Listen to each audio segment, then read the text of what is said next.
Premier travail des enquêteurs, vérifier la provenance de ce flaperon. Le morceau d'aile retrouvé à La Réunion a été officiellement identifié comme un morceau d'un Boeing 777. Reste à déterminer s'il appartient bien au vol MH370. Numéro de série, plan demandé au constructeur ou encore matériaux utilisés. Les indices sont nombreux. On va évidemment réaliser des analyses chimiques, d'une part sur la peinture, qui peut être totalement unique à la compagnie Malaysia Airlines. Et évidemment, ça permettrait très rapidement de confirmer que c'est une pièce du 777 manquant, le MH370.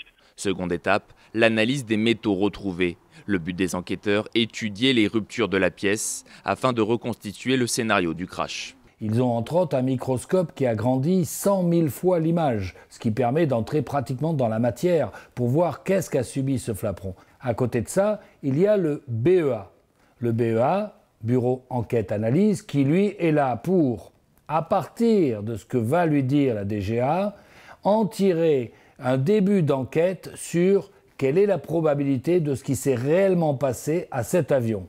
Alors bien évidemment, avec juste un morceau de flaperon, ce sera difficile d'avoir un historique complet, mais on pourra déjà répondre à une question fondamentale.